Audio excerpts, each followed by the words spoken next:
If you don't decide who you'll become by 2026, life will decide for you.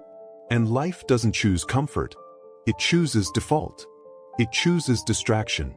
It chooses wasted potential. Right now, you are either designing the next version of yourself, or you are slowly agreeing to stay exactly where you are. 2026 is coming whether you're ready or not. The question is simple.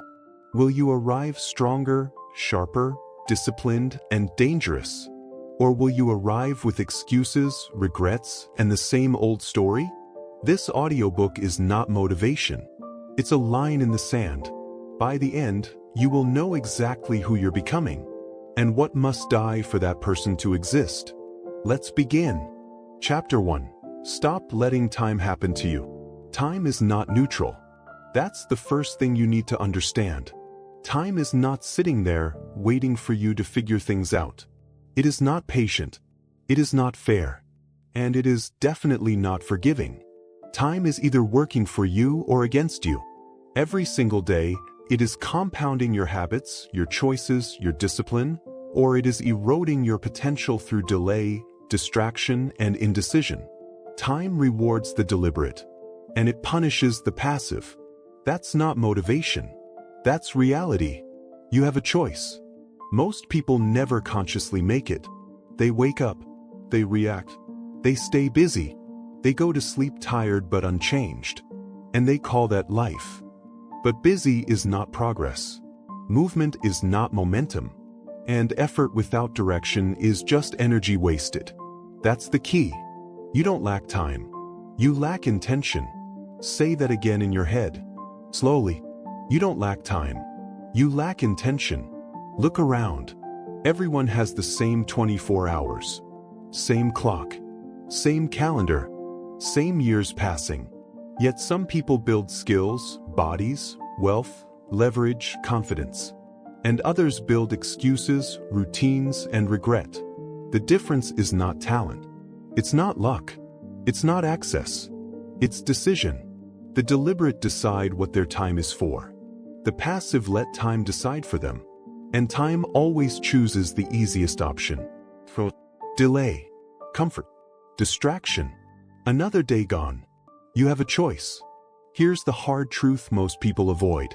If you don't assign your time a purpose, someone else will. Your phone will. Your job will. Other people's expectations will. Your past habits will. And none of them care about your future. That's why you feel busy, but not fulfilled. Tired but not proud. Occupied but not advancing. You're letting time happen to you. Let's break this illusion of being productive. Busy people fill their schedules. Deliberate people fill their future. Busy people measure effort. Deliberate people measure outcomes. Busy people say, I worked all day. Deliberate people ask, did today move the needle? That's the question that separates stagnation from growth. Did today move the needle? Not, did you try? Not, were you stressed? Not, did you feel productive? Did today change anything? If the answer is no, time just eroded you. You don't need their permission to take control of this. You don't need a perfect plan. You don't need motivation. You need standards. Here's what passive people do with time. They wait to feel ready. They wait to feel motivated. They wait for clarity. They wait for the right moment. And while they wait, time keeps moving. Deliberate people do something different. They act first. They adjust second. They refine while moving. They don't ask, do I feel like it? They ask, what does the future version of me need today? That's the shift. Time rewards the deliberate and punishes the passive. Look at two people with the same goal. Same dream. Same starting point. One spends an hour a day on focused, uncomfortable, skill-building work. The other spends an hour a day thinking about starting tomorrow. After 1 year, the gap is massive. After 3 years, it's unrecognizable. After 5 years, they don't even belong in the same conversation. That's compounding. Time doesn't change people. Daily actions do. And here's where most people lie to themselves. They say, I don't have time. But you don't use time. You give it away. You give it away to distractions that don't serve you, to conversations that go nowhere, to routines that keep you comfortable and small. It's not about time management. That's surface level. It's about time ownership. You have a choice. Ask yourself this honestly. What is 1 hour of your day actually building? Not maintaining, not surviving, building. If you can't answer that clearly, time is eroding you. That's the key. You don't lack time. You lack intention. Intention means deciding in advance what matters. Not tomorrow morning. Not when you feel inspired. In advance. Deliberate people decide their priorities before the day starts. Passive people let the day decide for them. That's why mornings matter. Not because of productivity hacks, but because intention is strongest before distraction enters. You don't drift into discipline. You design it. Here's the uncomfortable truth. Your calendar reveals your values more honestly than your words ever will. If someone looked at how you spent your last 7 days, would they see your future? Or your comfort? Would they see growth? Or repetition? This isn't about guilt. It's about clarity. Because once you see the pattern, you can change it. And change doesn't start with adding more. It starts with cutting. Stop giving prime time to low-value behavior. Stop negotiating with distractions. Stop pretending rest is the same as avoidance. Rest restores you. Avoidance weakens you. Learn the difference. You don't need their permission to protect your time. You don't need to explain why you're unavailable. You don't need to justify discipline. Time doesn't care about your explanations. Only your actions. Here's a practical shift. Start treating time like an investment, not an expense. Every hour you spend is either compounding interest or a withdrawal from your future. Ask before you commit. Is this compounding me or costing me? That question alone will change how you move. You'll start saying no faster. You'll stop overcommitting. You'll feel less busy and more effective. That's not selfish. That's strategic. Because no one else is responsible for where you end up. You have a choice. And here's the final truth of this chapter. Time doesn't respond to intention alone. It responds to structure. If you want time to work for you, you must tell it where to go. Not with vague goals. With scheduled discipline. Decide the non-negotiable daily actions that move your life forward. Lock them in. Protect them. Even when you're tired. Especially when you're tired. Because discipline is how you turn time into progress. Time rewards the deliberate and punishes the passive. You don't lack time. You lack intention. Fix that, and everything else starts to move. You've stopped letting time happen to you. Now it's time to face a harder truth. The future version of you is already watching what you do next. Chapter 2. Your future is already judging you. There is a version of you that already exists. Not someday. Not in theory. Not in imagination. That version of you is real. Your 2026 self is watching you right now. In silence. Without excuses. Without emotion. Just observation. Every decision you make today is being recorded. Every delay. Every shortcut. Every moment you choose comfort over discipline. Your future self doesn't argue. It doesn't negotiate. It doesn't care how you felt. It only lives with the consequences. That's the key. Most people think the future is something that slowly arrives. But the truth is harsher. The future is something you are actively building or actively sabotaging every single day. You have a choice. And here's the uncomfortable part. Your future self already knows whether you showed up today or whether you hid. It already knows if you trained when it was hard, if you focused when it was boring, if you told the truth when it was inconvenient, or if you said, tomorrow.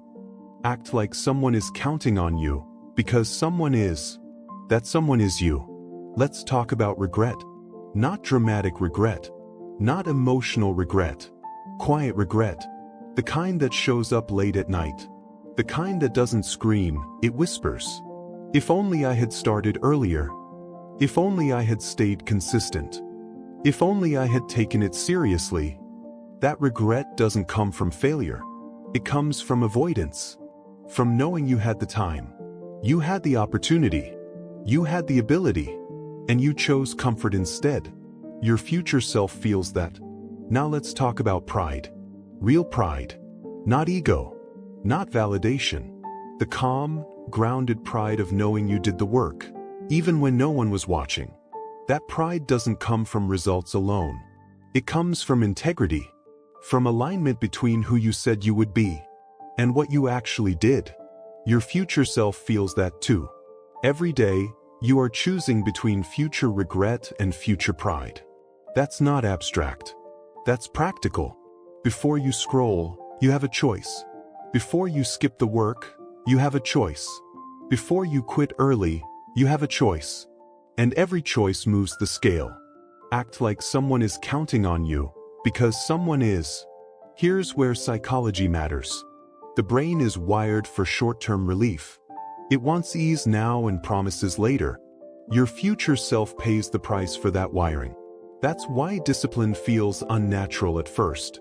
Because you're overriding an ancient survival system. But here's the truth most people miss. Discipline isn't punishment. It's protection.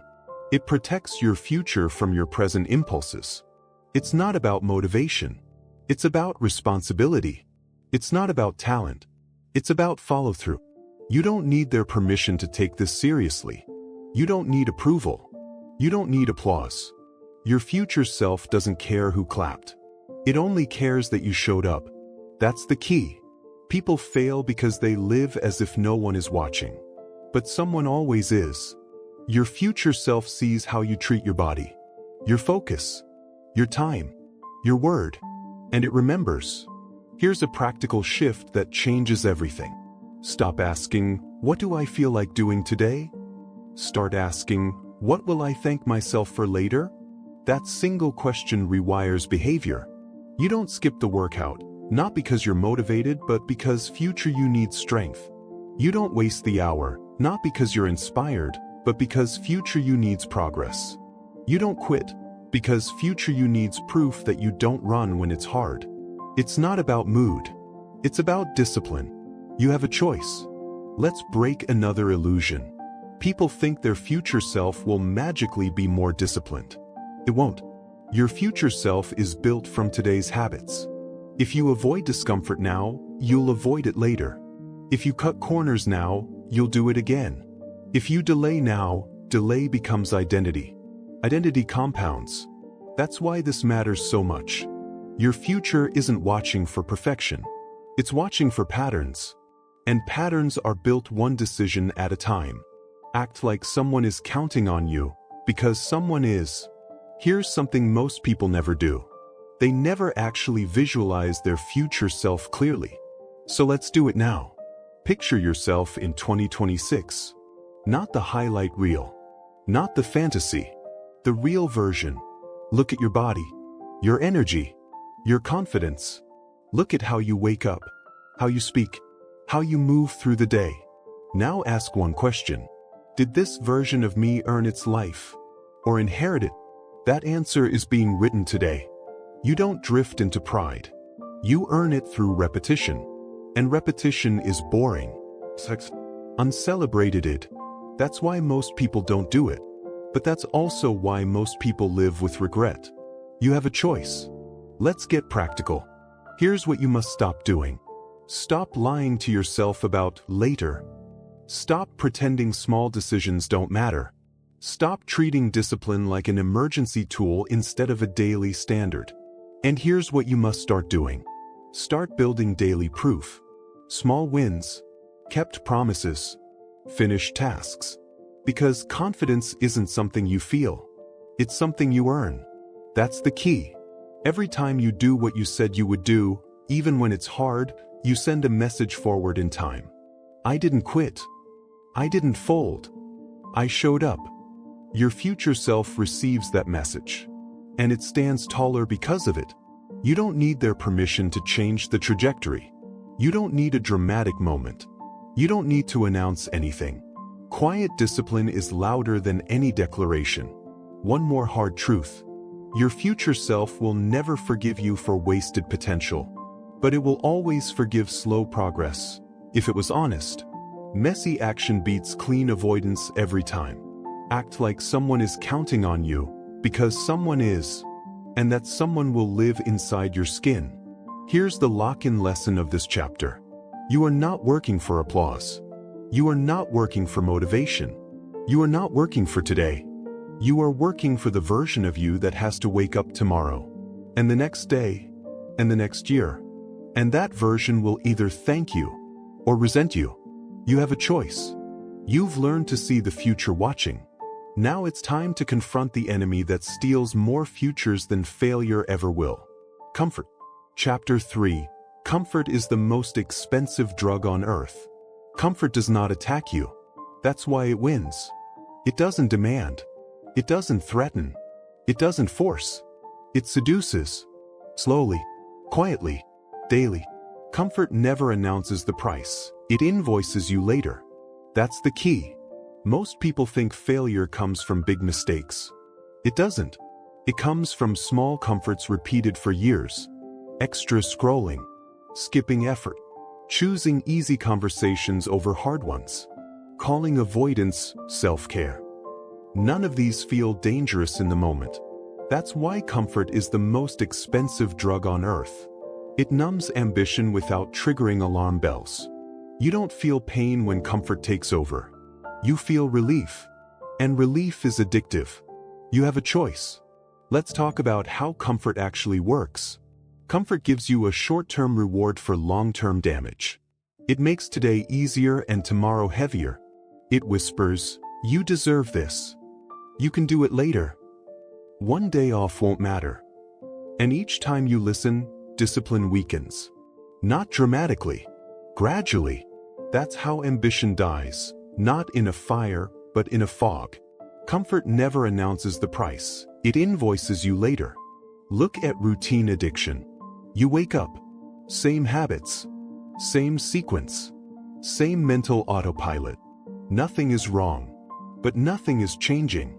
You confuse familiarity with stability, but familiarity is just stagnation wearing a friendly face. Your brain loves routine because it saves energy, but growth requires energy. So comfort keeps you looping. Same level, same results, different year. You have a choice. Now look at scrolling. Endless information, endless opinions, endless distraction. You tell yourself you're relaxing. You're not.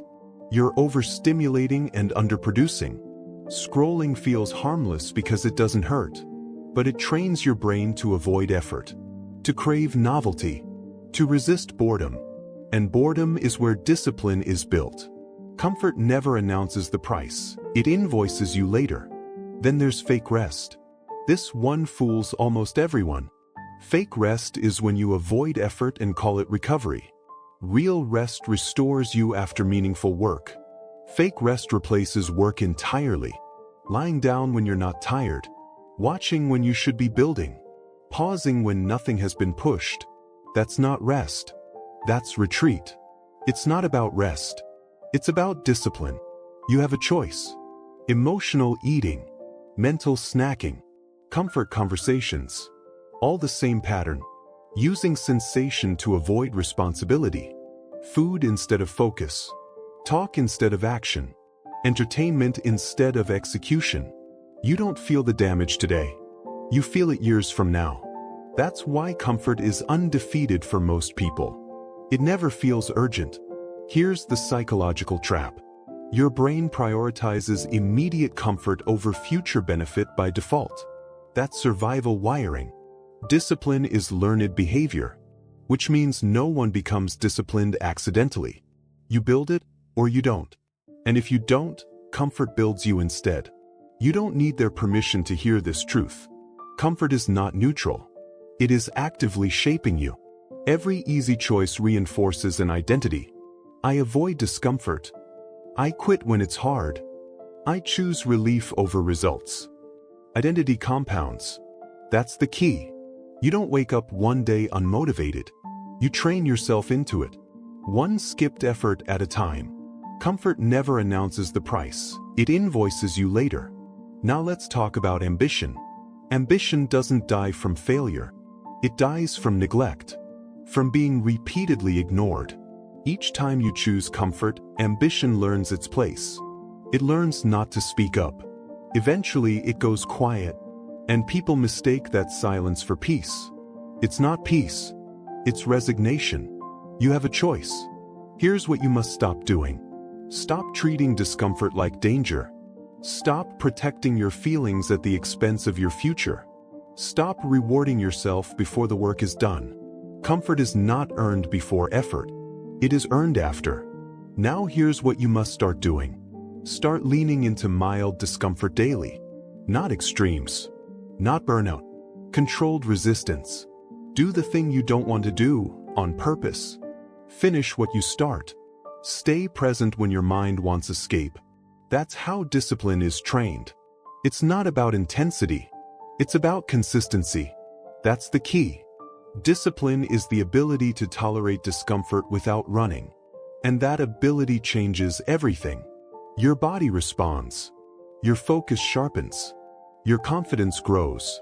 Not because life gets easier, but because you get stronger. You don't need their permission to choose hard over easy. You don't need to announce it. You don't need validation. Comfort thrives in secrecy.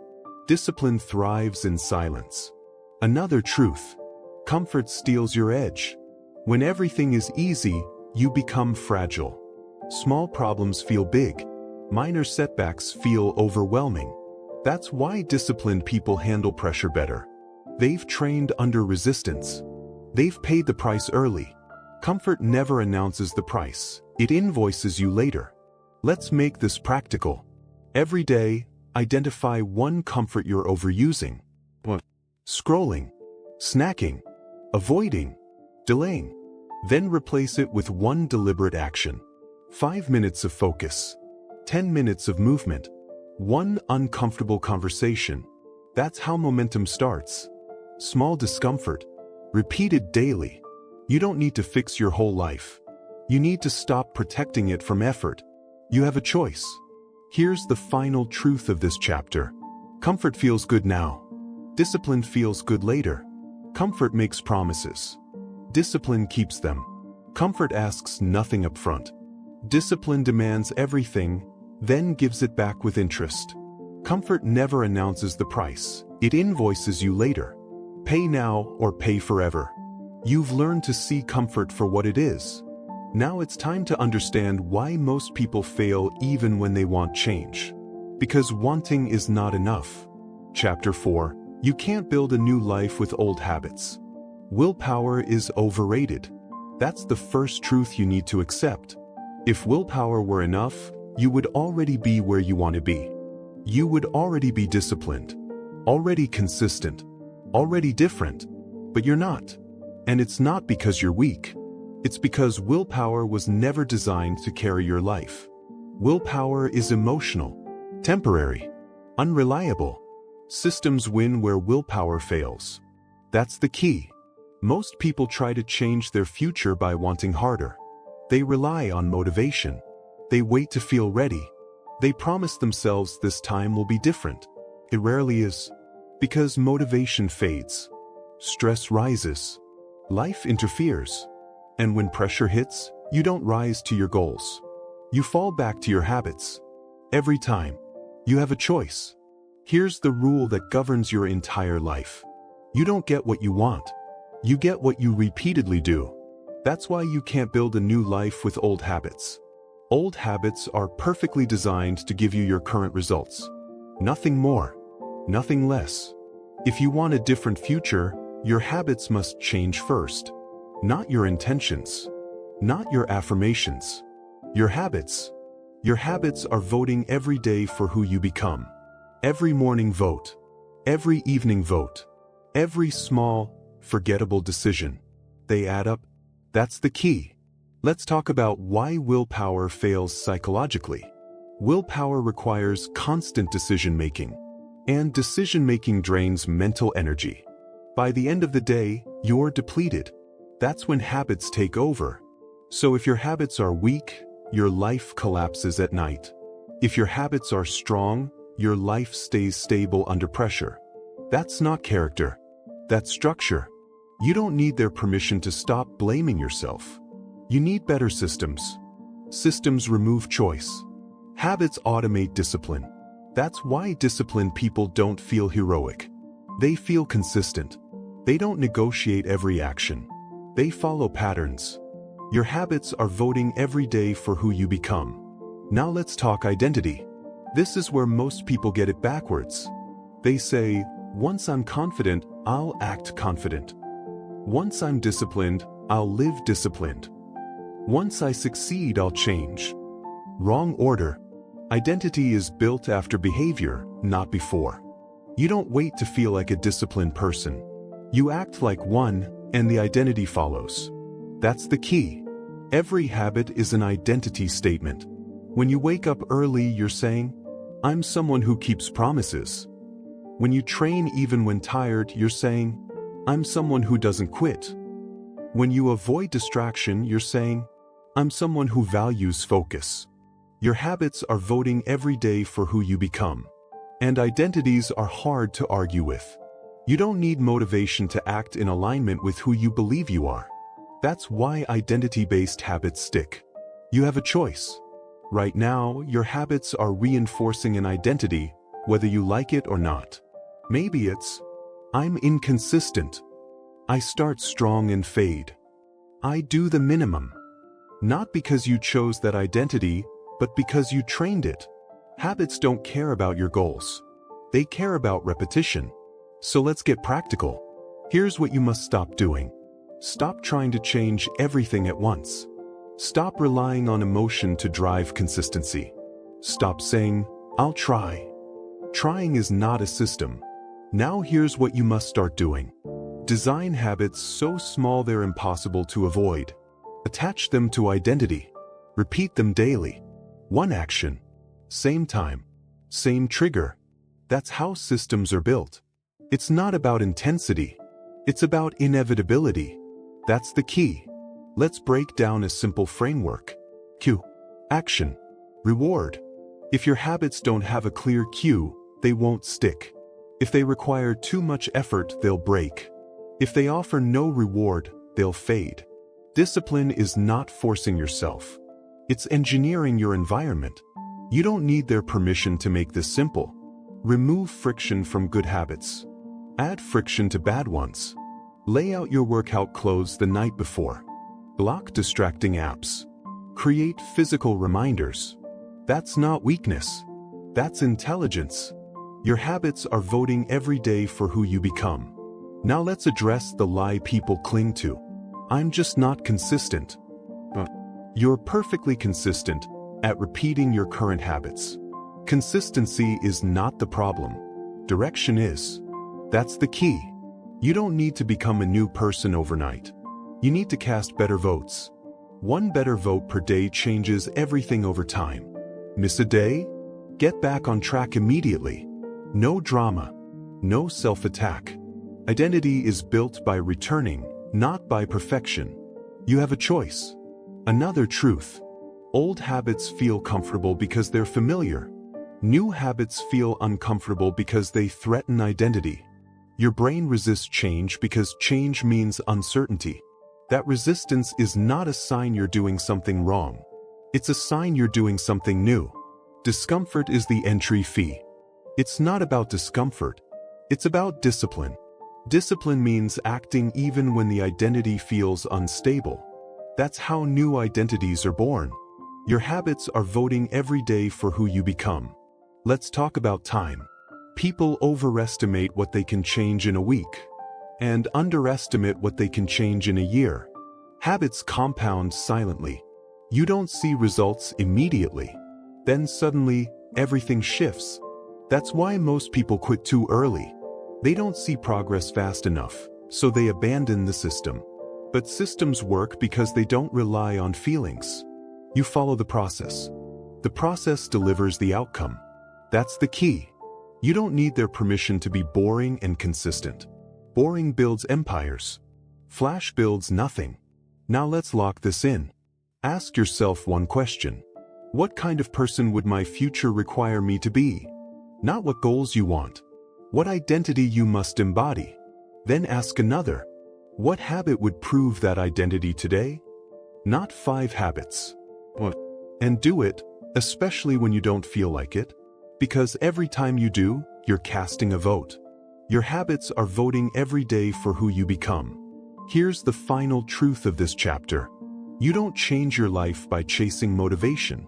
You change your life by changing what you repeat. Old habits keep you in old outcomes. New habits create new futures. You have a choice. You've learned that comfort is dangerous. You've learned that willpower is unreliable. Now it's time to face the force that outlasts motivation and outperforms talent. Discipline. Chapter 5. Discipline is stronger than motivation. Motivation is emotional. Discipline is structural. That difference decides everything. Motivation comes and goes. It spikes when you feel inspired. It disappears when things get hard. Discipline doesn't care how you feel. It shows up anyway. That's the key. Most people wait to feel motivated before they act. They wait for energy. They wait for clarity. They wait for the right mood. And while they wait, nothing changes. You have a choice.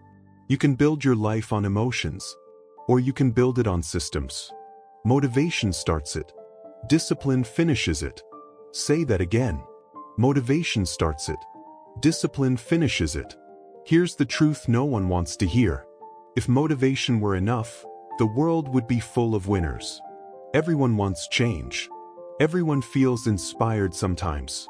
Very few people follow through.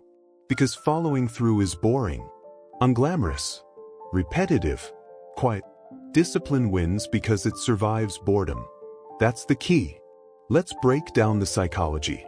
Motivation is a chemical response. It's driven by novelty, emotion, and anticipation. Discipline is a behavior loop. It's driven by commitment, identity, and repetition. Chemicals fade. Behavior compounds. That's why motivation burns hot and fast. And discipline burns slow and steady. You don't need their permission to stop chasing motivation. Chasing motivation keeps you dependent on feeling good. Discipline makes you independent of mood. It's not about motivation, it's about discipline. Look at people who actually win long-term. Athletes who train when no one's watching. Business owners who show up on quiet days. Writers who write without applause. Parents who stay consistent when it's exhausting. None of them rely on motivation. They rely on standards. They do the work because it's who they are, not because they feel like it. That's the key. Here's a real pattern you see everywhere. 2 people start at the same place. Same opportunity. Same resources. One waits for motivation. The other builds discipline. At first, motivation looks better. Big energy. Big talk. Big promises. But discipline looks boring. Small steps. Same routine. No drama. 6 months later, discipline is winning. 1 year later, motivation is gone. 2 years later, the gap is permanent. Motivation starts it. Discipline finishes it. You have a choice. Let's talk about the lie people tell themselves. I just need to get motivated again. You need to stop negotiating. Negotiation is the enemy of discipline. Every time you ask yourself whether you should do the work, you weaken the habit. Disciplined people don't ask. They execute. Not because they're special, because they removed the question. That's the key. Discipline is not punishment. It's a decision made in advance. You decide what matters, then you obey your own decision. No debate. No delay. You don't need their permission to live this way. Now let's talk about boring consistency. This is where most people quit. They want intensity. They want breakthroughs. They want visible progress fast. But real growth happens quietly. 5 workouts a week. 30 minutes of focus daily. 1 honest conversation at a time. It doesn't feel impressive until it adds up. That's how discipline works. It doesn't shout. It accumulates. Motivation starts it. Discipline finishes it. Here's what you must stop doing. Stop waiting to feel ready. Stop looking for hype. Stop confusing intensity with effectiveness. Intensity burns out. Consistency builds. Now here's what you must start doing. Create non-negotiables. Actions you do no matter what. Not because you feel good. Because you decided. Train at the same time. Work at the same time. Rest at the same time. Routine removes friction. Routine protects discipline. That's the key. Let's address another excuse. I'm disciplined when things are going well. That's not discipline. That's convenience. Discipline is what shows up when things aren't going well. When you're tired. When you're bored. When progress is invisible. That's when discipline matters. It's not about talent. It's not about luck. It's not about motivation. It's about discipline. You have a choice. Here's a simple rule to adopt. Never let how you feel decide whether you keep a promise to yourself. Feelings change hourly. Promises shape identity. Each time you keep a promise when it's hard, confidence grows. Not loud confidence. Quiet confidence. The kind that doesn't need approval. You don't need their permission to be disciplined. You need self-respect. Another truth. Discipline creates freedom. People think discipline is restrictive. It's not. Indiscipline is restrictive. When you lack discipline, everything controls you. Cravings. Distractions. Other people's demands. Discipline gives you options. Because when you're consistent, you're capable. When you're capable, you're free. That's the key. Let's make this practical. Every day, ask one question. What is the one action I must do today even if I don't feel like it? Then do it. No matter how small. That single action keeps the identity alive. Miss everything else, but not that. Because discipline isn't built by perfection. It's built by return. You have a choice. Another hard truth. Motivation feels good because it feels like progress without cost. Discipline feels heavy because it demands payment upfront. But motivation charges interest later. Discipline pays dividends later. Motivation starts it. Discipline finishes it. Remember that. Here's the final lock-in of this chapter. You don't rise to the level of your motivation. You fall to the level of your discipline. On your worst days, discipline saves you. On your best days, discipline keeps you grounded. That's why discipline outlasts motivation. That's why discipline builds lives. You've learned to stop relying on feelings. You've learned to build structure instead of hype. Now it's time to remove the final thing that weakens discipline more than anything else. Excuses. Chapter 6. Eliminate the version of you that makes excuses. Excuses don't sound dangerous. That's why they survive. They sound reasonable. They sound logical. They sound responsible. And they quietly destroy your future. Excuses feel harmless. They're lethal. That's the key. Most people don't fail because they're incapable.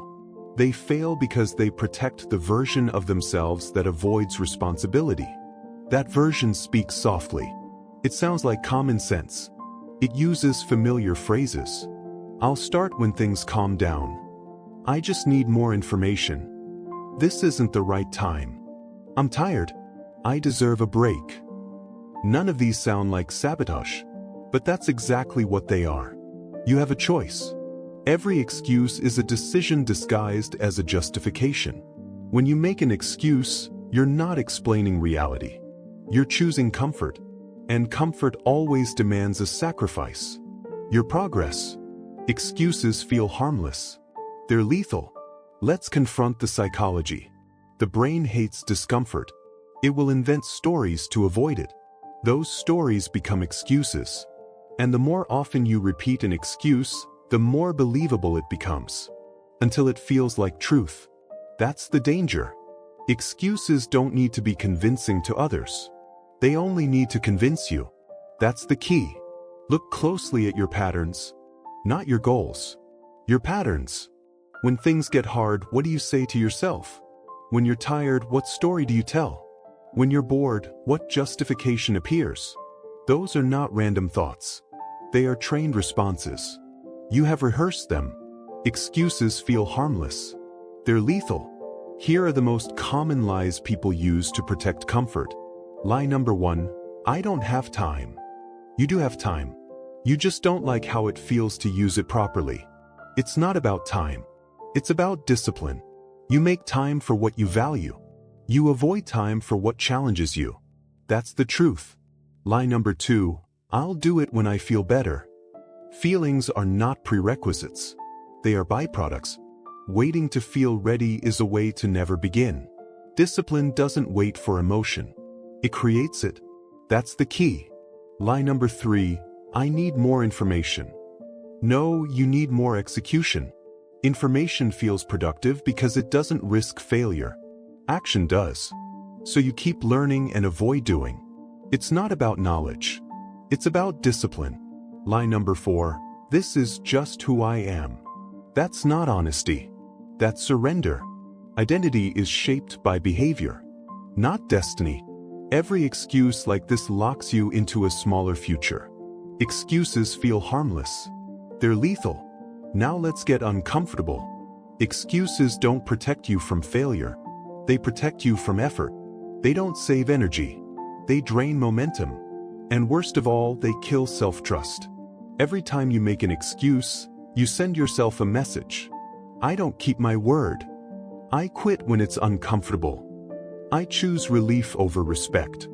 Over time, confidence erodes. Not because you failed, but because you didn't even try. You have a choice. Here's what disciplined people do differently. They don't argue with themselves. They don't negotiate with discomfort. They recognize excuses for what they are, mental noise. And they act anyway. That's the key. Discipline is the ability to hear the excuse and move forward without engaging it, not fighting it, not debating it, ignoring it. You don't need their permission to do this. You don't need to justify discipline. You don't need to explain why you're choosing hard over easy. Excuses thrive on explanation. Discipline thrives on action. Excuses feel harmless. They're lethal. Let's make this practical. Step 1. Name your top 3 excuses. Not general ones. Personal ones. The exact phrases you use when you avoid effort. Write them down, mentally or physically. Awareness breaks the spell. Step 2. Replace explanation with action. When the excuse appears, don't respond with logic. Respond with movement. 5 minutes of effort. 1 small step. Immediate action. That's how you interrupt the pattern. It's not about motivation. It's about discipline. Step 3. Build an excuse-free rule. 1 rule. Simple. For the next 30 days, I act first and think later. Rules remove negotiation. Negotiation is where excuses live. That's the key. Now let's talk about responsibility. People fear responsibility because it feels heavy. But avoiding responsibility is heavier. When you blame circumstances, you lose control. When you blame yourself, you gain power. Responsibility is not guilt. It's leverage. And leverage is freedom. You have a choice. Every time you catch an excuse, you're at a crossroads. One path feels easy now and hard later. The other feels hard now and easy later. Discipline is choosing the second path, repeatedly. Excuses feel harmless. They're lethal. Another hard truth. Excuses don't disappear on their own. You eliminate them by starving them. No attention. No debate. No emotional investment. Action starves excuses. That's the key. You don't become disciplined by understanding excuses. You become disciplined by outgrowing them. And that growth happens through repetition. Doing the thing even when the excuse is loud. Especially when it's loud. That's how you kill the old version of yourself. Not with hate. With consistency. You don't need their permission to let that version die. You're not betraying yourself. You're upgrading. Now lock this in. Excuses are not facts. They are habits. And habits can be replaced. With structure. With rules. With discipline. Excuses feel harmless. They're lethal. Here's the decisive insight of this chapter. You cannot carry excuses into the future you want. They are incompatible. One must go. And the moment you stop explaining yourself, the moment you stop defending delay, the moment you choose action over comfort, you step into a new identity. You've eliminated the version of you that makes excuses. Now it's time to build the version of you that acts before results arrive. Chapter 7. Build the identity before the results arrive. Most people wait for confidence. They say, once I feel confident, I'll act. Once I believe in myself, I'll start. Once I see results, I'll commit. That order is wrong. Confidence is not the cause. It's the consequence. At first, believe later. That's the key. If confidence came before action, everyone would be disciplined. Everyone would be consistent. Everyone would follow through. But confidence doesn't arrive on its own. It's built. And it's built the same way strength is built. Under resistance. Through repetition. Without applause. You have a choice. You can keep waiting to feel ready, or you can act like the disciplined version of yourself before the results arrive. That's how identity is formed. Let's get clear about what identity actually is. Identity is not what you say you are. It's what you repeatedly prove. Every behavior is evidence. Every skipped action is evidence. Every finished task is evidence. Your brain keeps score. That's the key. Here's the sequence most people miss. Behavior creates proof. Proof creates belief. Belief creates identity. Not the other way around. You don't believe your way into action. You act your way into belief. At first. Believe later. Think about it. You didn't become confident at walking by believing you could walk. You became confident by standing up, falling down, and standing up again. Proof came first. Belief followed. The same rule applies now. You don't need their permission to act like the person you want to become. You don't need validation. You don't need a label. Identity is claimed through behavior. That's the key. Here's where people sabotage themselves. They try to feel like a disciplined person before they behave like one. They wait for certainty. They wait for alignment. They wait for internal permission. And while they wait, nothing changes. Because identity doesn't respond to waiting. It responds to evidence. You have a choice. Let's talk about identity stacking. This is how real change sticks. You stack small behaviors that support a single identity. Not 10 identities. What? I am someone who shows up. I am someone who finishes. I am someone who keeps promises. Then you build proof. You wake up when you said you would. You do the work even when it's boring. You complete tasks without external pressure. Each action sends a signal. I'm becoming this person. Your brain believes what you repeatedly show it. That's the key. Now let's address the fear underneath all this. Fear of looking foolish. Fear of failing without results. Fear of acting without guarantees. That fear keeps people passive. But passivity has a cost. It keeps you stuck with an identity you didn't consciously choose. You don't need their permission to look like a beginner.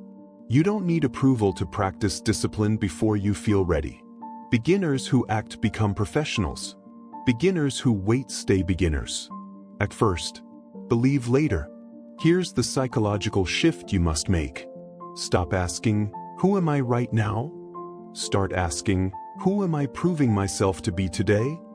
Identity is a daily vote. One workout doesn't make you fit. One focus session doesn't make you disciplined. But each one casts a vote. And votes add up. You have a choice. Let's get practical. Here's what you must stop doing. Stop waiting for emotional alignment. Stop saying, that's just not me. Stop letting past behavior define future identity. Your past explains you. It does not imprison you. Now here's what you must start doing. Choose one identity to build for the next 30 days. Not a goal. An identity. Then choose 3 behaviors that prove it. Simple. Repeatable. Daily. For example, if the identity is, I am disciplined, the behaviors might be, I start on time. I finish what I start. I don't negotiate with discomfort. That's it. No complexity. No drama. That's the key. Now understand this. Identity feels fragile at first because you haven't stacked enough proof yet. That's normal. That discomfort you feel when you act differently, that's identity being rewritten. It's not about discomfort. It's about discipline. Discipline is how you hold the line while identity catches up. You have a choice. Another truth people avoid. Your environment will challenge your new identity. Old habits, old conversations, old expectations. People will treat you like who you used to be. That doesn't mean you're wrong. It means you're early. You don't need their permission to outgrow their expectations. Let your actions speak. Consistency convinces faster than explanation. Act first. Believe later.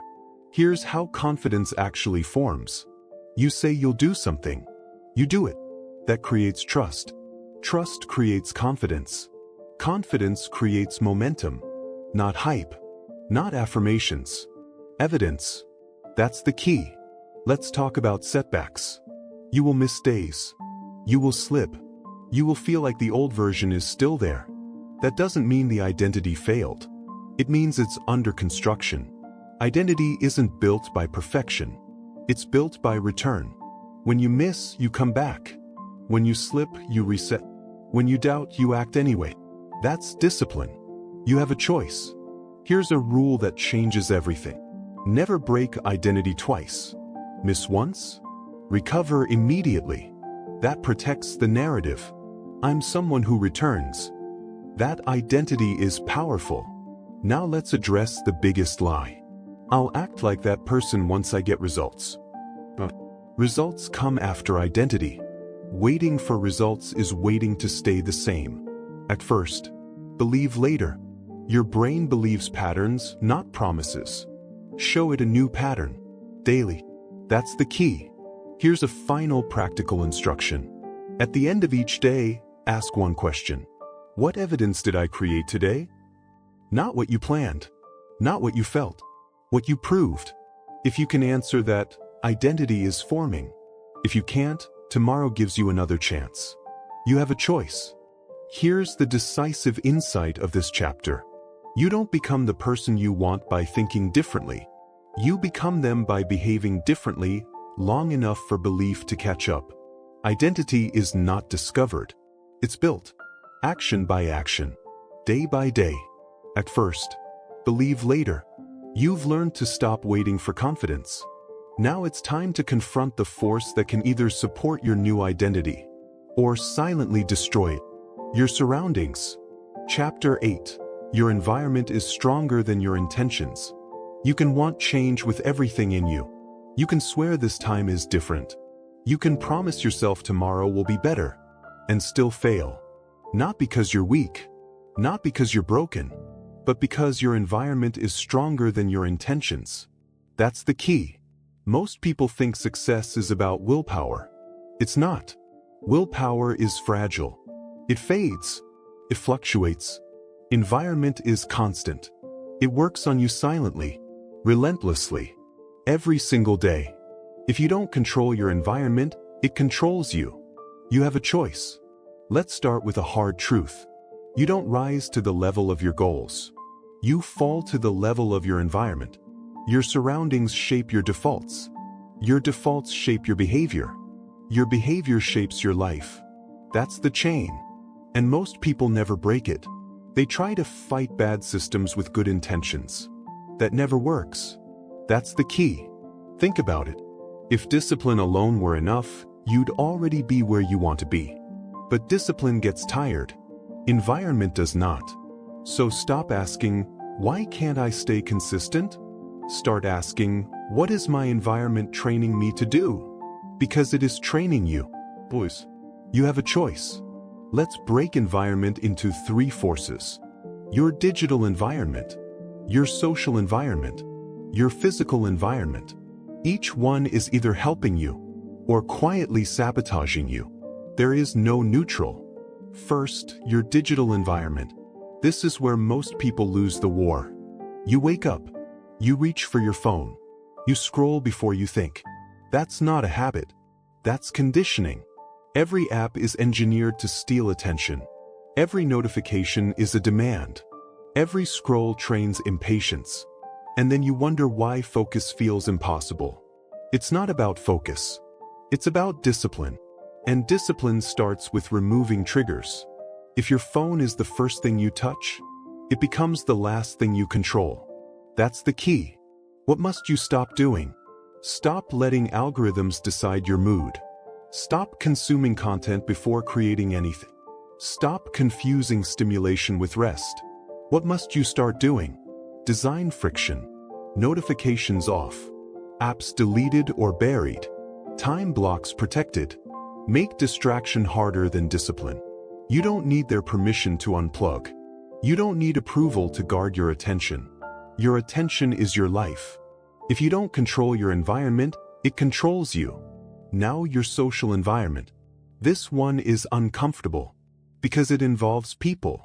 The people you talk to normalize your standards. Their habits become your reference point. Their excuses sound reasonable after repetition. You don't need bad people to stay stuck. You just need comfortable ones. People who complain instead of act. People who mock discipline. People who normalize mediocrity. That's the key. Here's the psychological truth. Humans adapt to the expectations around them. Raise the room, you rise. Lower the room, you sink. You have a choice. What must you stop doing? Stop explaining your goals to people who don't live them. Stop asking advice from people who avoid discomfort. Stop spending prime time with people who drain ambition. That's not arrogance. That's alignment. What must you start doing? Seek proximity to discipline. Spend time with builders. Listen to voices that challenge you. And if you can't change the people yet, change the exposure. Less time. More distance. Clear boundaries. You don't need their permission to grow. That's the key. Now your physical environment. This is the most overlooked and most powerful. Your space tells you what matters. Cluttered space trains scattered thinking. Visible junk trains procrastination. Comfort everywhere trains weakness. Look around. Is your environment pulling you forward or lulling you to sleep? Your brain responds to cues. If your workout gear is hidden, you won't train. If junk food is visible, you'll eat it. If your workspace is chaotic, your focus will be too. It's not about motivation. It's about discipline.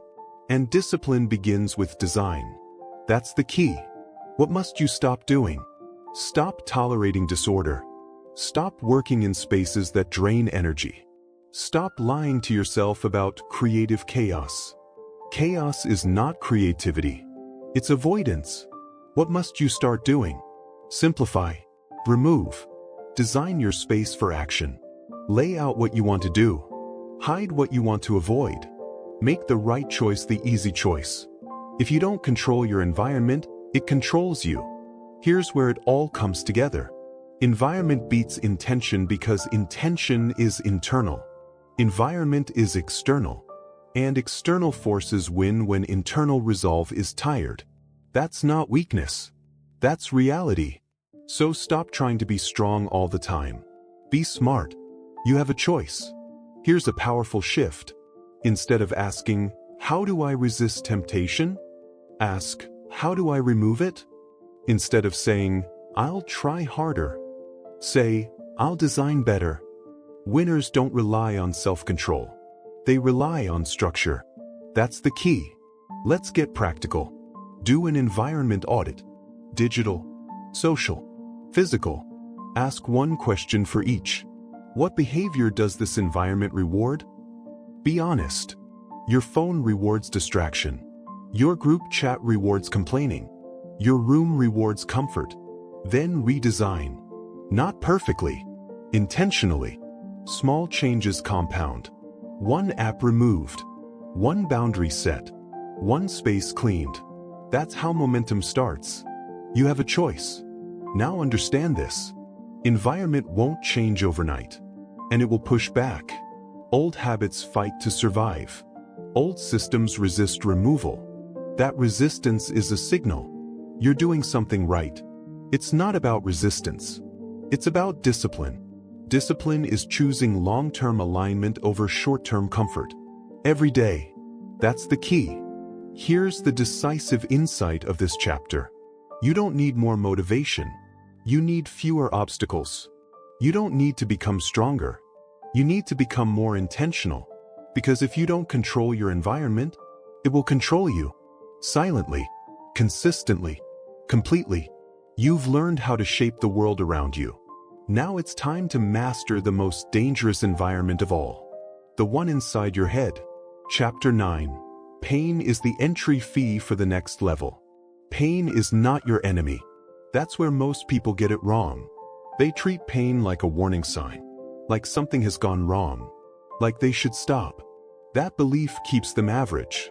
Because pain is not a signal to retreat.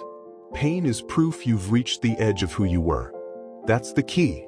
Every meaningful upgrade in your life demands discomfort. Not drama. Not chaos. Discomfort. If you're not uncomfortable, you're not changing. You have a choice. You can choose the pain that builds you, or you can avoid it and accept the pain that breaks you. Because pain is not optional. Choose your pain, or pain will choose you. Let's be clear about something. There are two kinds of pain: productive pain and wasted suffering. Most people live in the second one. Productive pain is intentional. It has direction. It has purpose. It's the burn in your muscles when you train. The mental strain when you focus longer than you want to. The discomfort of saying no instead of pleasing everyone. That pain has a return. Wasted suffering is different. It's regret. It's stagnation. It's watching time pass while nothing changes. It's the pain of knowing you could have done more and didn't. That pain compounds. That's the key. You're already in pain. The question is not whether you'll feel it. The question is whether it will make you stronger or weaker. You have a choice. Most people don't fail because things are hard. They fail because they misinterpret discomfort. They think struggle means, this isn't for me. They think resistance means, I'm not ready. They think pain means, I should quit. But pain means you've entered the growth zone. That's the price of admission. Let's talk psychology. Your brain is designed to avoid pain. That kept you alive once. But growth requires override. Discipline is the skill of acting correctly. Even when your nervous system screams, stop. It's not about courage. It's about training. That's the key. When you first change a behavior, your brain resists. It wants familiar. It wants safe. It wants easy. So it sends discomfort, fatigue, excuses. That doesn't mean you're failing. It means you're rewiring. It's not about fear. It's about discipline. And discipline is choosing long-term respect over short-term relief. You have a choice. Let's get specific. What must you stop doing? Stop labeling discomfort as trauma. Stop dramatizing normal resistance. Stop expecting growth to feel good in the beginning. That expectation is killing progress. What must you start doing? Start seeing discomfort as confirmation. Start asking, what is this pain training me for? Start leaning in when it would be easier to step back. That's how strength is built. Choose your pain, or pain will choose you. Here's a hard truth. Avoided pain doesn't disappear. It waits. You skip the workout today. You pay with weakness later. You avoid the hard conversation. You pay with resentment later. You delay discipline. You pay with regret later. The bill always comes due. Comfort never announces the price. Pain does. That's the key. Let's separate another illusion. Suffering is not noble. Struggling without progress is not strength. Productive pain has a direction. It is tied to action, to improvement, to a standard. Wasted suffering has no aim. It's complaining without changing, enduring without learning, hurting without discipline. That's not growth. That's avoidance disguised as endurance. You have a choice. So how do you tell the difference? Ask one question. Is this pain moving me closer to the person I want to be? If yes, lean in. If no, change your behavior. That's the key. Here are examples. Productive pain. Waking up earlier to train your mind or body. Saying no to distractions. Staying consistent when results are invisible. Being alone while you build. Wasted suffering. Scrolling and feeling empty. Complaining and staying stuck. Overthinking instead of acting. Numbing instead of confronting. One builds you, the other erodes you. Choose your pain, or pain will choose you. Let's talk about discipline again. Discipline doesn't eliminate pain. It selects it. That's the shift. You stop asking, how do I avoid discomfort? You start asking, which discomfort leads somewhere? That's adult thinking. That's leadership. That's the key. Most people wait for confidence before facing pain. That's backward. Confidence is built after exposure, not before. You don't need their permission to struggle. You don't need approval to be uncomfortable. Growth is not a group activity. You have a choice. Here's a practical framework. When discomfort hits, do 3 things. First, pause. Name it. This is discomfort, not danger. Second, decide. Is this productive pain or wasted suffering? Third, lean in or course correct, but don't freeze. Freezing is the real enemy. That's the key. Let's address something else. Pain humbles the ego. That's why people avoid it. Pain exposes gaps, weakness, limits. But that exposure is information. Information tells you what to train. Avoiding pain keeps blind spots intact. Facing pain sharpens self-respect. It's not about toughness. It's about honesty. It's not about pride. It's about discipline. You have a choice. Understand this.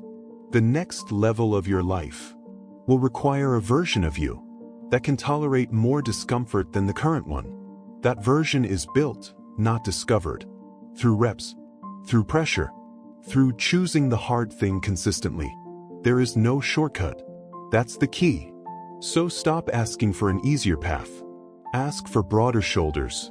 Stop wishing it were lighter. Become stronger. Because pain is the entry fee. Every time. Here's the decisive insight of this chapter. Growth does not ask if you're ready. It asks if you're willing to pay. Pay with effort. Pay with focus. Pay with discomfort. Or pay later with regret. Choose your pain, or pain will choose you. You've learned to stop fearing discomfort. Now it's time to understand the most dangerous pain of all. The pain you create with your own thoughts. Chapter 10. Stop preparing. Start executing. Preparation feels productive. That's why it's dangerous. It gives you the illusion of progress. Without demanding risk. You read more. You watch more. You plan more. And nothing changes. That's the trap. Execution is uncomfortable. Preparation is safe. Most people hide in preparation because execution exposes them. That's the key. Let's say it clearly. You are not stuck because you don't know enough. You are stuck because you don't do enough. You have a choice. You can keep preparing and stay exactly where you are. Or you can execute imperfectly and force growth. Execution beats intelligence every time. This chapter is about ending the addiction to readiness. Because readiness never arrives. Let's break the psychology. The brain loves preparation because it avoids judgment. When you prepare, no one can criticize results because there are none. When you execute, outcomes appear. And outcomes can be judged. So the mind delays. It's not ready yet. I need more clarity. One more course. One more week. Those are not reasons. They are shields. It's not about confidence. It's about discipline. That's the key. Highly successful people don't feel ready.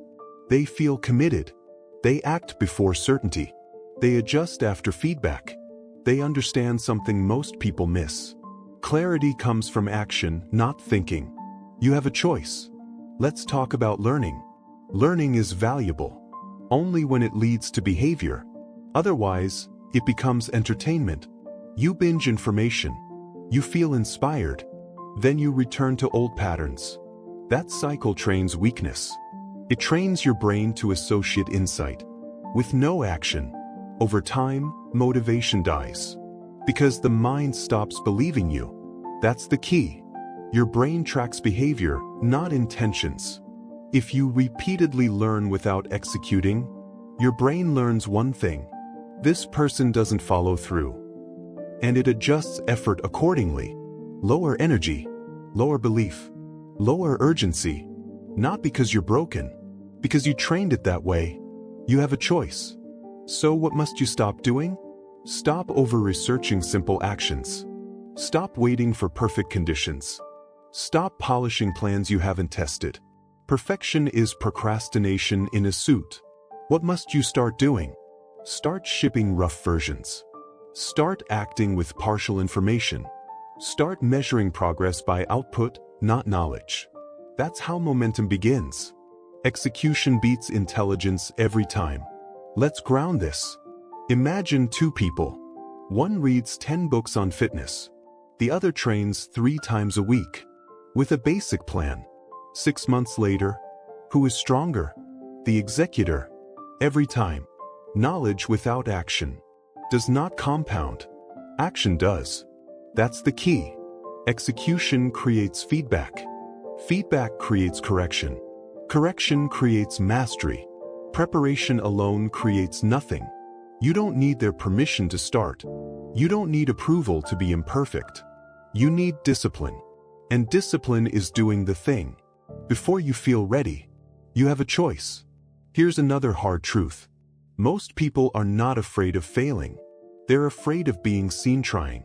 Trying publicly risks ego. Preparation protects it. But ego preservation is the enemy of growth. If you want a new life, you need a smaller ego and stronger habits. It's not about talent. It's about discipline. That's the key. Let's introduce a rule. The 70% rule. When you feel 70% ready, you execute. Not 90. Not perfect. 70. The remaining 30% comes from experience. That's how progress actually works. Waiting for certainty is waiting forever. You have a choice. Now let's talk about fear. Fear often disguises itself as preparation. I'm just being responsible. I want to do it right. I need a better strategy. Sometimes that's true. Often, it's avoidance. The test is simple. Ask yourself, is this preparation directly leading to an action scheduled this week? If not, it's stalling. That's the key. Execution requires a bias toward movement. Even wrong movement teaches you something. Stillness teaches nothing. Here's a practical structure. Every idea you consume must trigger one of 2 outcomes. Immediate action within 24 hours. Deletion. No saving for later. No mental bookmarking. If it's valuable, use it. If not, discard it. That trains decisiveness. That's discipline. You have a choice. Let's address intelligence. Smart people often struggle with execution because they see complexity. They see all the ways something could fail. So they hesitate. Execution-focused people see only the next step. They don't solve the whole problem. They solve the first move. That's the key. You don't climb a mountain by analyzing the peak. You take the next step, then the next. Execution simplifies complexity. Preparation magnifies it. Execution beats intelligence every time. Here's another behavior to stop. Stop announcing plans before acting. Talking gives a false sense of progress. It releases dopamine without requiring results. That weakens follow-through. Build quietly. Execute privately. Let results speak. You don't need their permission. You have a choice. What should you start doing instead? Set execution deadlines, not learning goals. Instead of, I'll study this topic, say, I'll publish. I'll apply. I'll ship. I'll train. Tie learning to output. That's how skill becomes real. It's not about motivation. It's about discipline. That's the key. Let's lock this in. Preparation is not bad, but it must be short. Execution is the multiplier. If you're stuck, ask this question: what action would embarrass me slightly, but move me forward? That's usually the one. Do it. You have a choice. Here is the decisive insight of this chapter. Your life will not change. When you feel ready, it will change. When you start moving, execution creates clarity. Action builds confidence. Discipline replaces doubt. Stop preparing. Start executing. You've learned how to act. Now it's time to understand. What keeps most people stuck after they start? The weight of other people's expectations. Chapter 11. Burn the old timeline. You don't change your future by adding goals. You change it by ending patterns. That's the part most people avoid. They want a new life without confronting the old one. They want progress without separation. It doesn't work that way. You don't evolve by accident. You cut ties. That's the key. Your current life is the result of a timeline you've been living on repeat. Same reactions, same excuses, same standards. New outcomes cannot grow from an unchanged identity. So this chapter is not about motivation. It's about rupture, a clean break, a deliberate ending. You have a choice. You can keep dragging your past forward and call it loyalty, or you can burn the old timeline and call it leadership. Let's define the problem. Your brain is loyal to familiarity, not excellence. It protects what it knows, even if what it knows is limiting. Old habits, old coping mechanisms, old self-talk. They feel safe because they're predictable. But safety is not progress. That's the key. If you don't consciously end an identity, it will quietly run your future. You don't drift into a new version of yourself. You decide, and then you enforce. You have a choice. Burning the old timeline does not mean hating your past. It means refusing to let it vote anymore. Your habits are voting every day for who you become. So are your standards. And right now, some of your standards are outdated. They belong to a version of you that no longer gets to decide. That's the key. Let's talk standards. Standards are not goals. Goals are what you want. Standards are what you tolerate. Your life always falls to the level of what you allow. Late nights with no purpose. Inconsistent effort. Explaining instead of executing. Those were once acceptable. Not anymore. Burn the old timeline. You have a choice. Most people try to upgrade their future while negotiating with their past. They say things like, I'll change, but I'll keep this one habit. I'll grow, but I don't want to upset anyone. I'll improve, but not too drastically. That's compromise. Compromise keeps you average. Transformation requires non-negotiables. That's the key. Non-negotiable standards are not emotional. They're structural. They remove decision fatigue. They end debate. They sound like this. I don't skip workouts. I don't negotiate with excuses. I don't stay where I'm disrespected. I don't break promises to myself. Not sometimes. Not when motivated. Boys, it's not about willpower. It's about discipline. You have a choice. Now let's confront something uncomfortable. Your old timeline is supported by people, places, and routines. Not all of them will come with you. That's reality. Growth changes the social contract. Some people benefited from the old version of you. Your availability, your agreeableness, your inconsistency. When you change, that access ends. That's the price. And that's okay. You don't need their permission. That's the key. Burning the old timeline requires silence. No announcements. No explanations. No debates. You change your behavior and let the world catch up. Results don't need justification. They need consistency. You have a choice. Let's talk about memory. Your mind will try to pull you back. It will replay old moments, old failures, old labels, old narratives. This is just how I am. I've always struggled with this. I tried before, That's the past negotiating. You don't argue with it. You replace it with action. That's the key. Identity does not change through affirmations. It changes through evidence.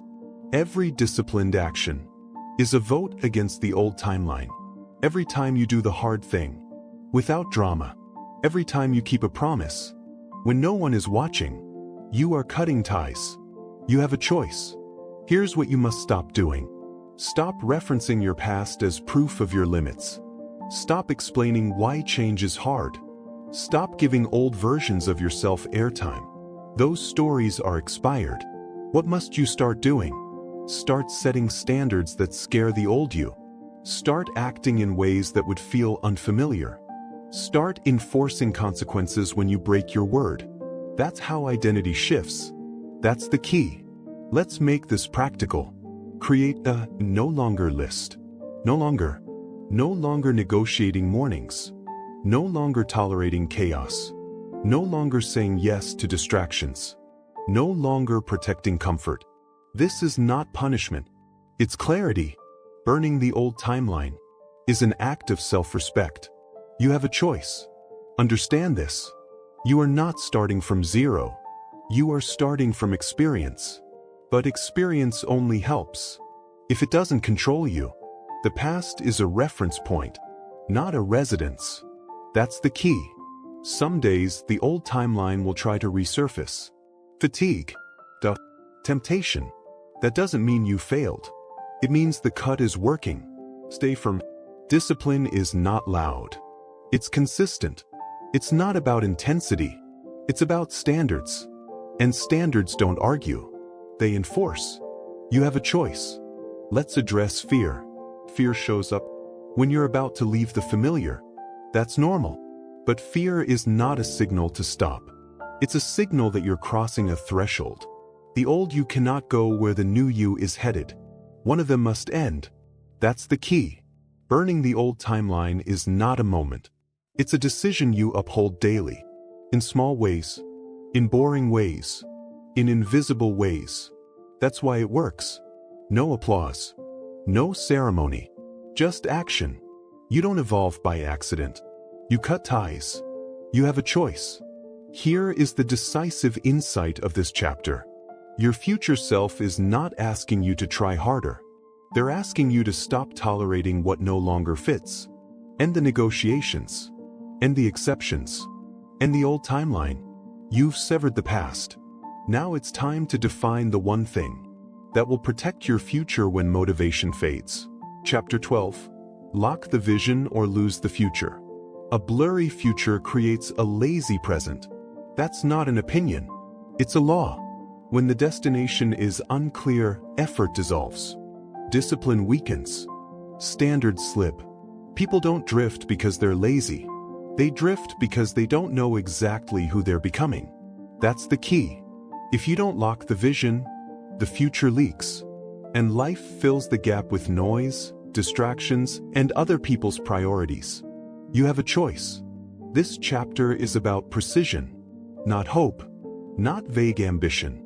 Precision, because the future you reach is the future you define, or the one you tolerate. Let's get something straight. Vision is not dreaming. Dreams are cheap. They cost nothing. Vision costs comfort. Vision demands alignment. Vision requires subtraction. That's why most people avoid it. A clear vision exposes misalignment. And misalignment is uncomfortable. That's the key. A blurry future lets you lie to yourself. A clear future forces you to confront reality. So let's confront it. Right now, your daily actions are perfectly aligned with the future you are headed toward. Not the one you say you want. The one your behavior supports. That's not judgment. That's data. You have a choice. Locking the vision starts with identity. Not outcomes. Not money. Not status. Identity.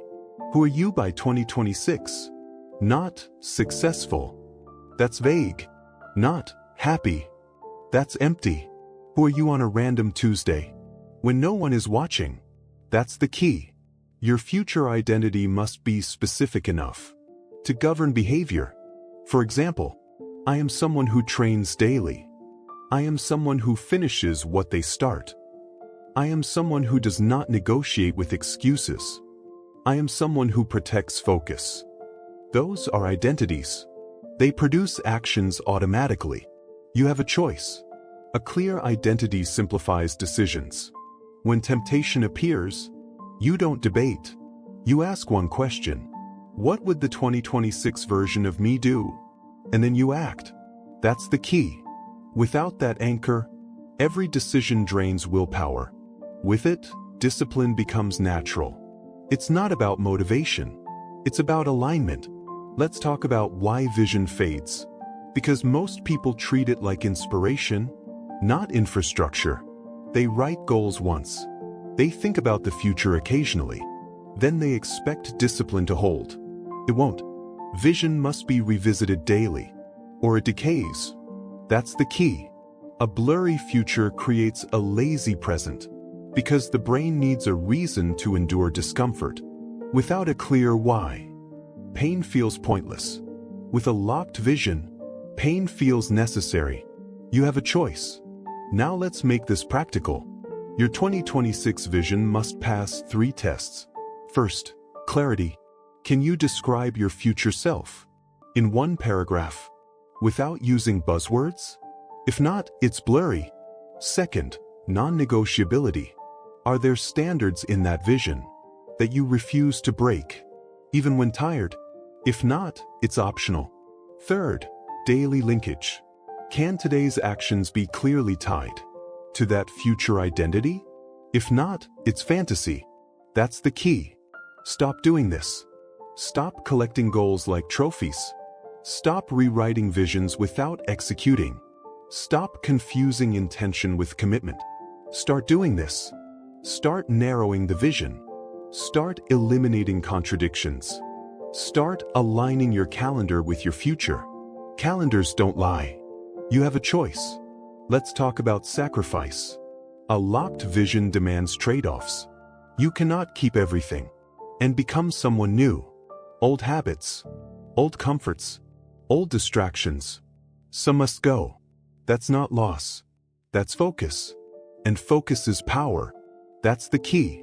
If your vision doesn't require sacrifice, it's not strong enough. If it doesn't challenge your current routines, it won't pull you forward. Vision should create tension. Tension between who you are and who you're becoming. That tension fuels discipline. You have a choice. Another truth. Your environment must reflect your vision. If your space, schedule, and inputs look the same as before, your future won't change. That's not bad luck.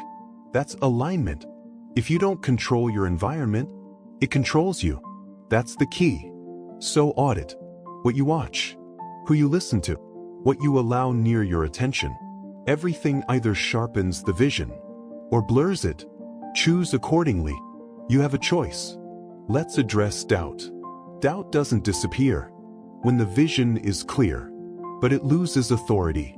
You don't argue with doubt. You override it with standards. Standards don't need confidence. They need enforcement. It's not about fear. It's about discipline. That's the key. Here's a daily practice. Every morning ask, what one action today proves I am becoming my 2026 self? Not 5 actions. But then do it early, before distractions, before excuses. That single act keeps the vision alive. A blurry future creates a lazy present. A locked future creates urgency. You have a choice. Now let's zoom out. This entire book has been about one thing: deliberate becoming. Not drifting, not hoping, not waiting, deciding. Time will move regardless. Pain will show up regardless. The only question is whether your actions are intentional. You don't need their permission to define your future. You don't need validation to enforce your standards. You need clarity and then discipline. That's the key. Here is the decisive insight of this chapter. If you don't lock the vision, you will negotiate with your future daily. And negotiation always favors comfort.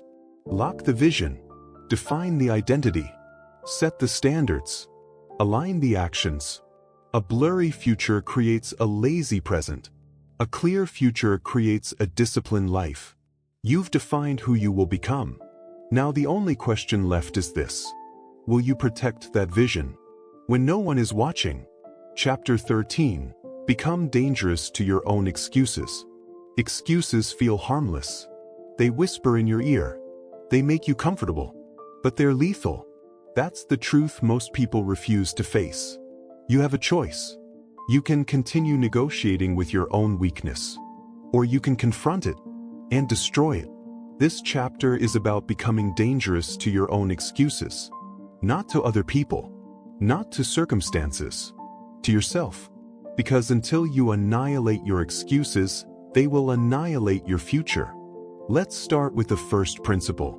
Excuses are a coping mechanism. They protect comfort. They justify inaction. They hide fear. You tell yourself, I'm too tired. I'll start tomorrow. It's not the right time. I don't have the resources yet. Sound familiar? Of course it does. The mind is a master liar. It disguises weakness as practicality. It makes failure sound rational. But here's the truth. Excuses are cowardice disguised as logic. Excuses are choices masquerading as circumstances. Excuses are the silent killer of dreams. You have a choice.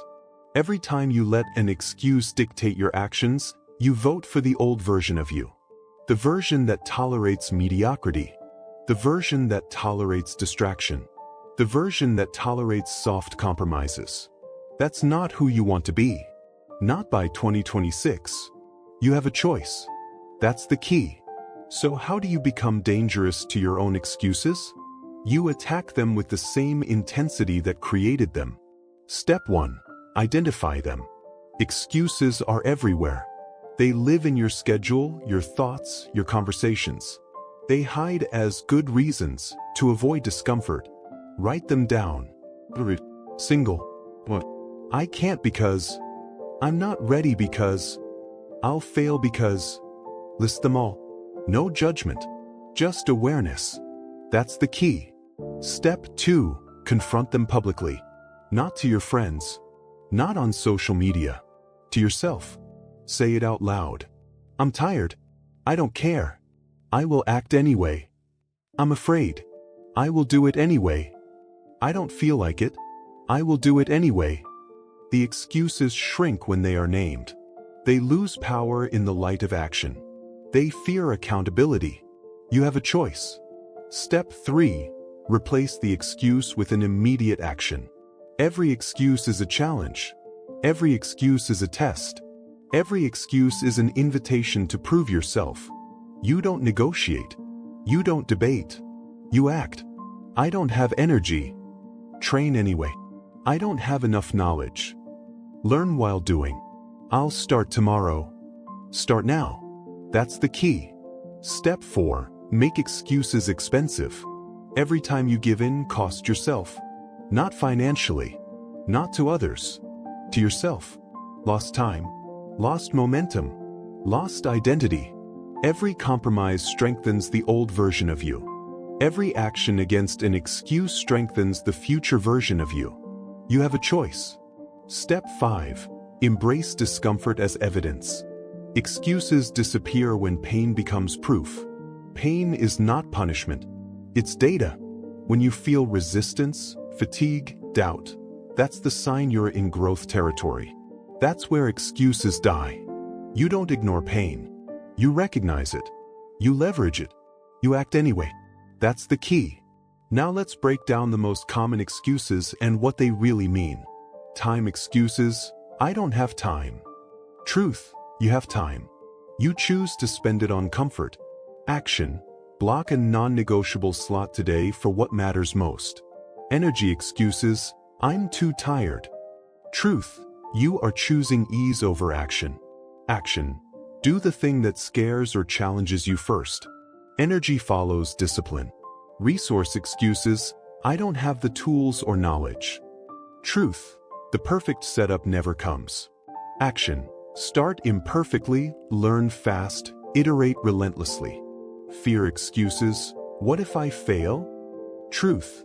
Fear is a compass pointing toward growth. Action. Fail loudly. Fail fast. Fail forward. Timing excuses. I'll do it later. Truth. Later is always a trap. Action. Begin now. Imperfect action beats perfect delay. Do this repeatedly, daily, hourly. Every time an excuse appears, be dangerous to yourself. Relentless, ruthless, non-negotiable. Let's talk identity. The most dangerous people to their own excuses are the ones who already define themselves as disciplined. Discipline is not a feeling. Discipline is identity. You don't ask permission from motivation.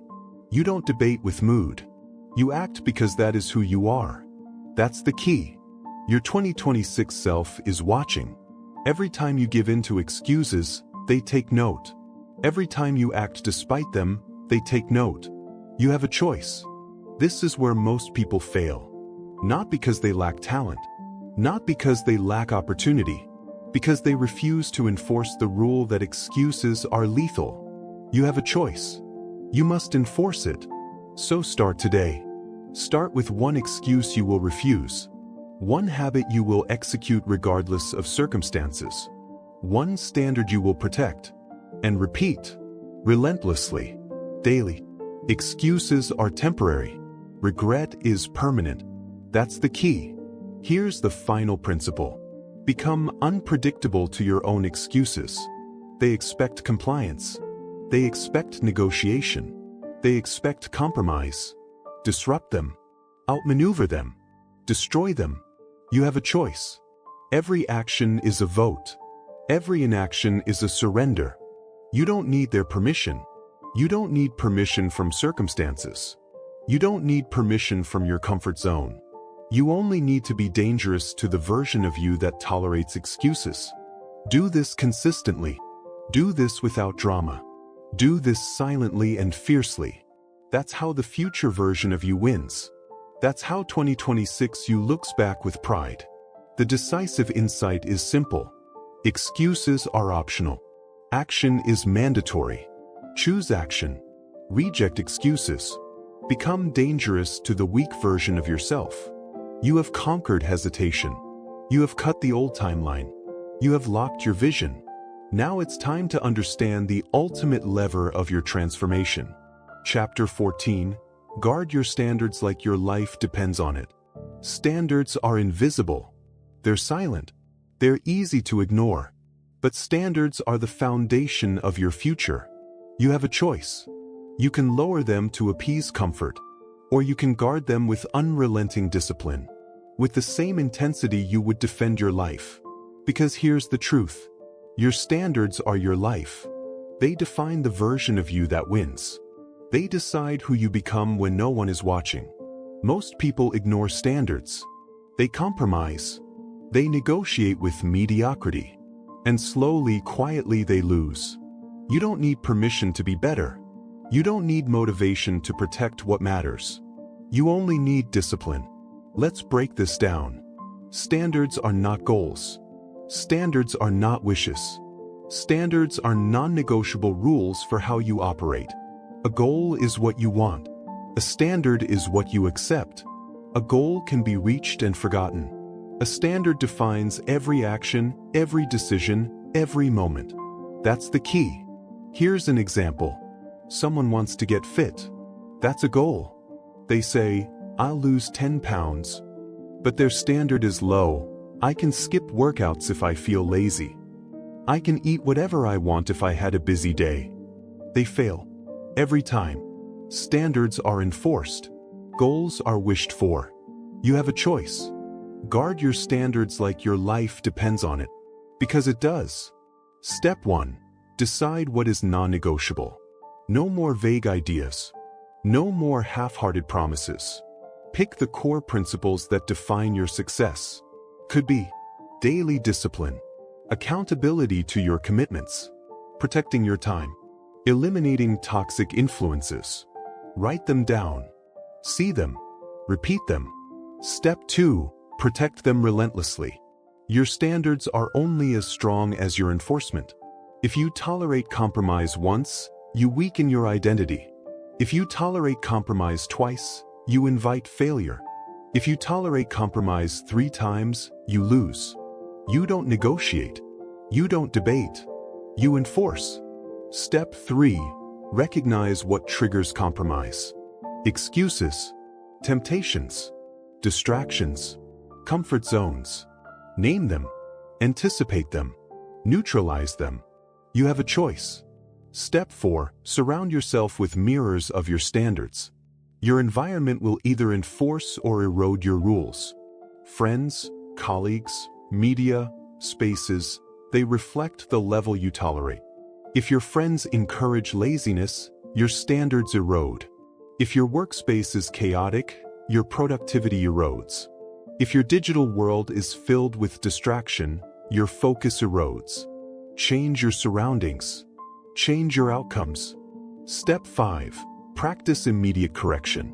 When you notice a compromise, act immediately. Correct it. Reset it. Do not wait for tomorrow. Standards are not aspirational. They are immediate. They are alive. Step 6. Accept discomfort as part of enforcement. Defending standards is not easy. It's not comfortable. You will face resistance from the world and from yourself. That's the key. Discomfort is proof. Discomfort is feedback. Discomfort is growth. Step 7. Repeat daily. Your standards are not a one-time declaration. They are a daily practice. Every choice, every moment, every interaction is a vote for who you become. You have a choice. Now let's address the most common mistakes in guarding standards. 1. Allowing exceptions. I'll make one small exception. Truth. Every exception erodes identity. Action. 0 exceptions. Period. 2. Being vague. I'll do my best. Truth. Best is subjective. Standards are absolute. Action. Define clearly what you accept and what you don't. 3. Blaming circumstances. I couldn't because. Truth. Circumstances test standards. They don't excuse compromise. Action. Act anyway. Enforce. 4. Failing to reinforce accountability. No one is watching. Truth. Standards must be enforced internally. You are always watching. Action. Track your behavior. Measure it. Correct it. Here's the psychological truth. Standards create identity. Identity drives action. Action produces results. You cannot shortcut this. You cannot bypass it. You cannot wish it into existence. You have a choice. Standards are invisible, but consequences are visible. A low standard creates mediocrity.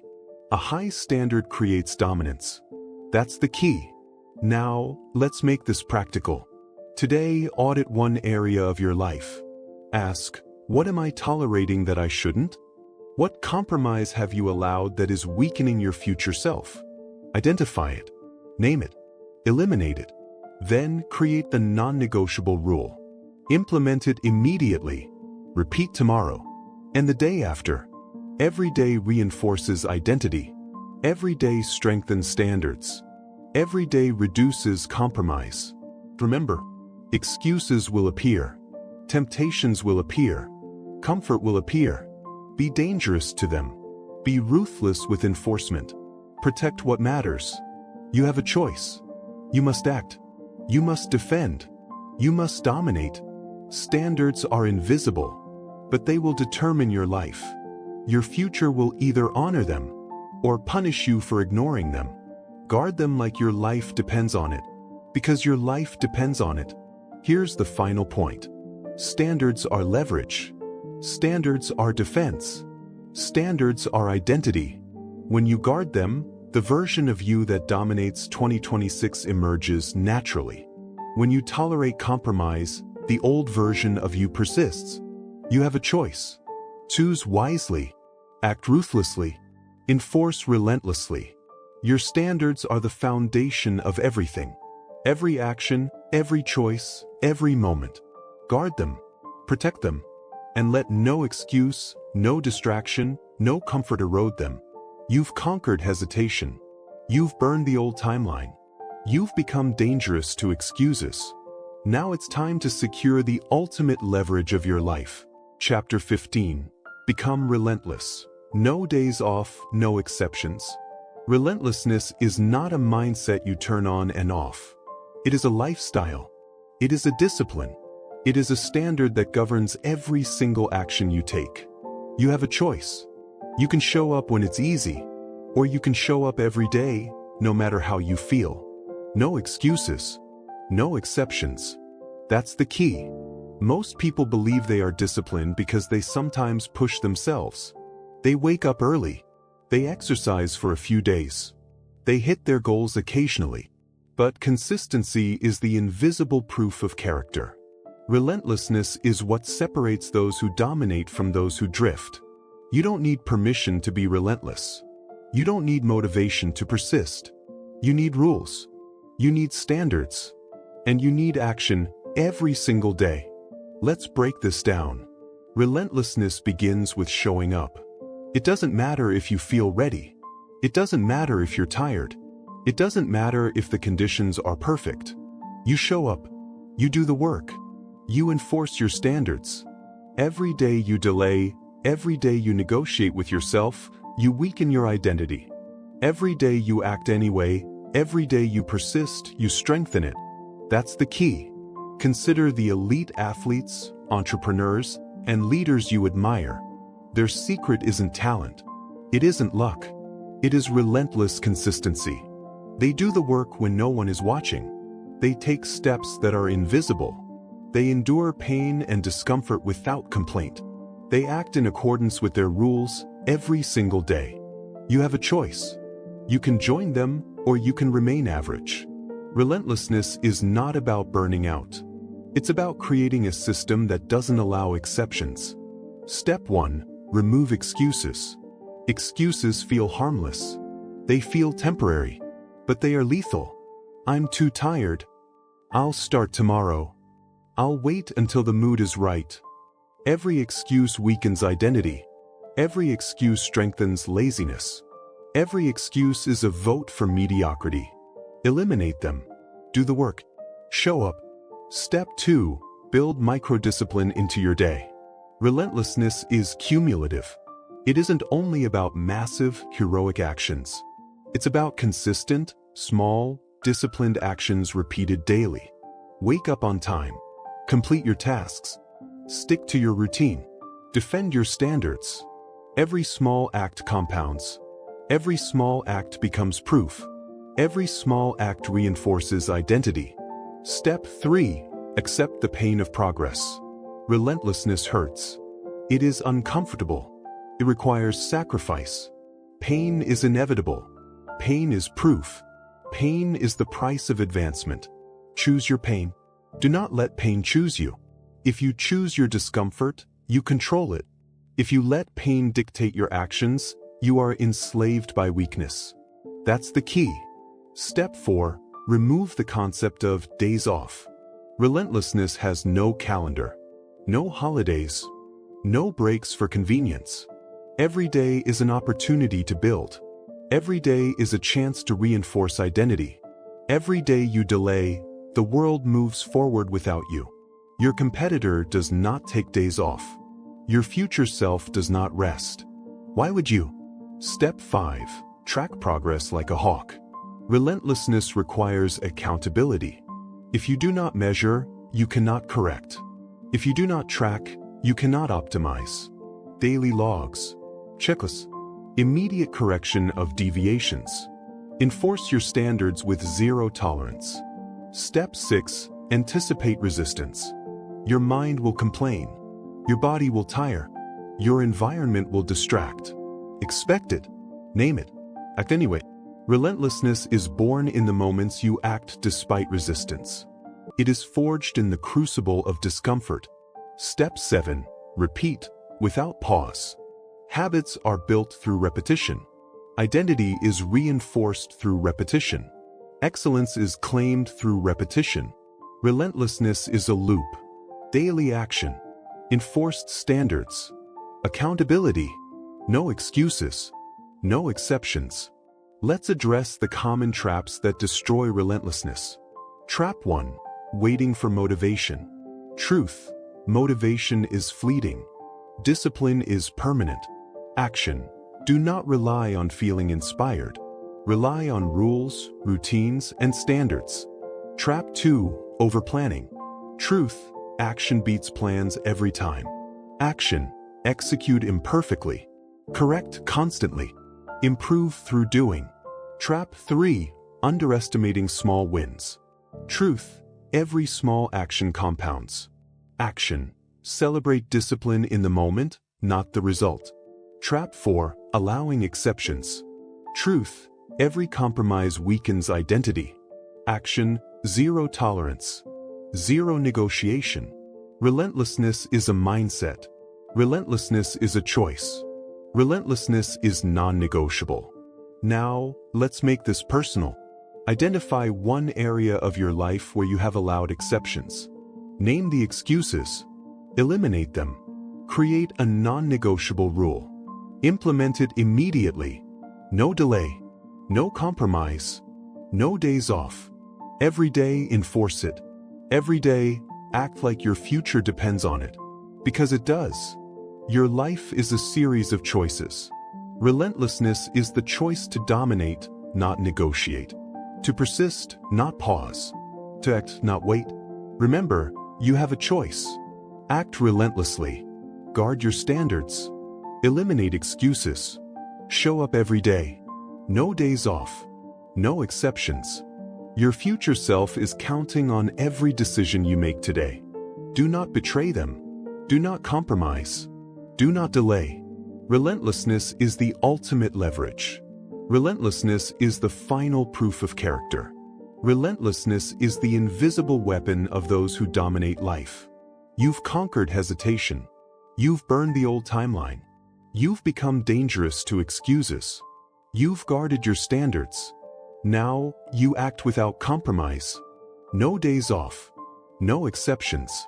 Every day is a battle, and every day is a victory if you enforce your rules. You have a choice. You must act. You must persist. You must dominate. This is your life. This is your future. This is your identity. Now, step forward and claim it. 2026 is not a dream. It's a deadline. Every day from now until then is casting a vote. A vote for discipline or delay. A vote for growth or comfort. A vote for the person you say you want to be, or the one you secretly protect. You don't need more information. You don't need permission. You don't need another sign. You need standards. You need structure. You need to decide, and then act like the decision is permanent. So here's the challenge. Starting today, live as if 2026 is watching. Cut what weakens you. Build what strengthens you. Repeat what works. Remove what doesn't. Because when 2026 arrives, there will be no explanations. Only results.